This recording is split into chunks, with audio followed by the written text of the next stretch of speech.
There is a particular kind of love that exhausts itself, not because it is weak, but because it is working too hard. It is the love that checks the phone one more time after already checking it twice. That rehearses arguments in the shower that have not happened yet. That reads a delayed response as evidence of something, a shift, a cooling, a beginning of the end.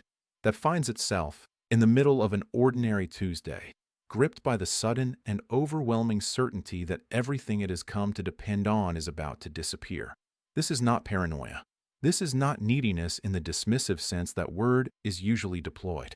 This is the psychology of abandonment fear, one of the most common, most painful, and most misunderstood patterns in human emotional life. Fear of abandonment does not begin in adulthood. It does not begin with the partner who left without explanation or the friend who slowly disappeared. It begins much earlier, in the first relationships, the ones we had no choice about, the ones that shaped the template through which every subsequent connection would be filtered.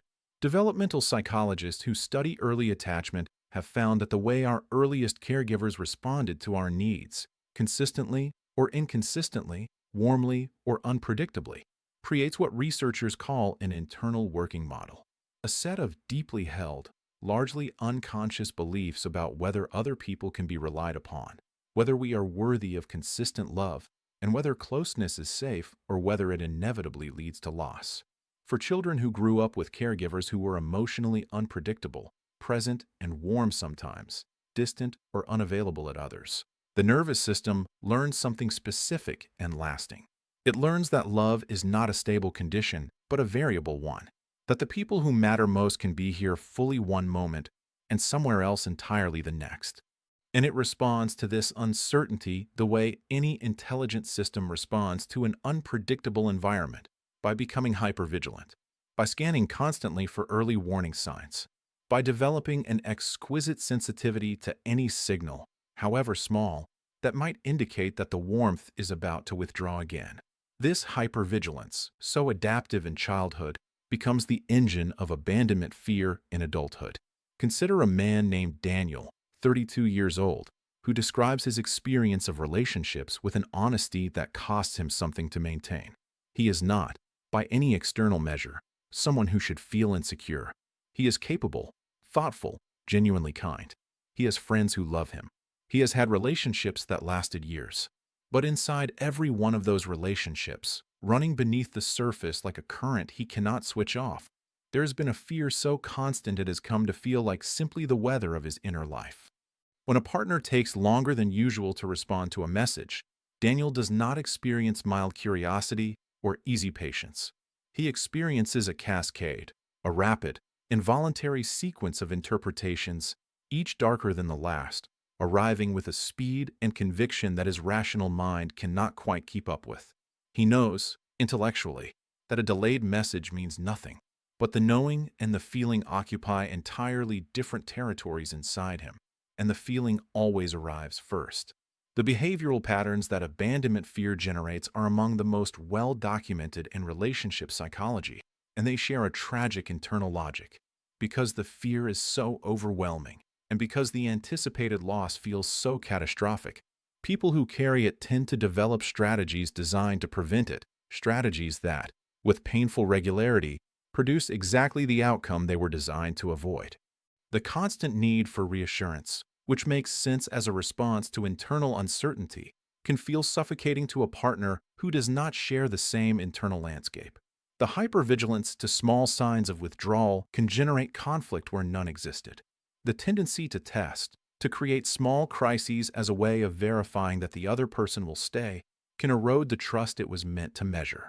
And the deepest strategy of all, the one that causes the most damage and is the hardest to see clearly from the inside, the preemptive withdrawal, leaving before being left, ending things before they can end, creating the very abandonment that was feared, because at least this version was chosen. There is also a particular relationship between abandonment fear and the intensity of love itself. People who carry this fear do not love less than others. They often love more, with a depth and attention and devotion that their partners can find, at least initially, extraordinary. Because they know, at a level below conscious thought, how quickly everything can change, They tend to be fully present in ways that people without this fear often are not. They notice everything. They remember everything. They invest everything.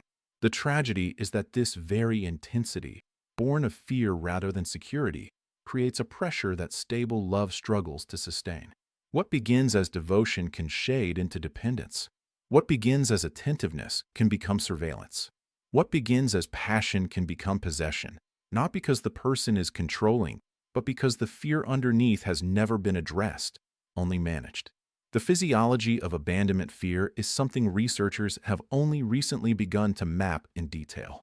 Brain imaging studies of people with anxious attachment, the clinical category that most closely corresponds to abandonment fear, show heightened activity in the amygdala, the brain region responsible for detecting threat, when they are exposed to images or scenarios suggesting relationship loss. This is not a metaphor. The brain of someone with abandonment fear is literally processing the possibility of losing a relationship as a threat to survival, activating the same systems that would respond to physical danger. This is why reassurance, while temporarily soothing, does not solve the problem.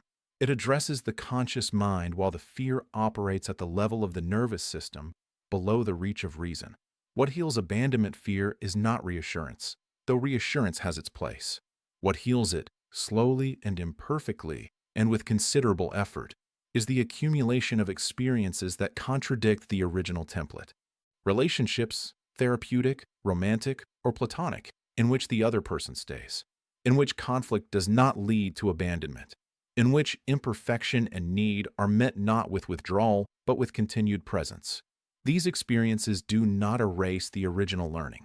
They do not silence the fear entirely, but they create new neural pathways alongside the old ones, new evidence that the nervous system can, gradually, learn to trust.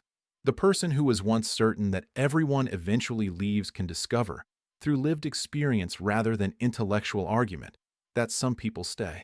And that discovery, repeated enough times, begins to feel less like a surprise and more like something that might, finally, be allowed to be expected. The people who are afraid of being abandoned are not broken. They are not too much. They are not fundamentally unlovable, though the fear will insist otherwise with considerable persuasiveness. They are people whose nervous systems learned, in environments they did not choose, that love is unstable and loss is likely. And they are carrying that learning into a present that is not the past, into relationships that are not the original relationships, with people who are not the original people. The work of healing abandonment fear is, at its core, the work of teaching the nervous system the difference, of learning, one small experience of safety at a time, that the past does not have to be the future, that staying is possible, that love can be, against everything the fear insists, a place where it is finally safe to rest.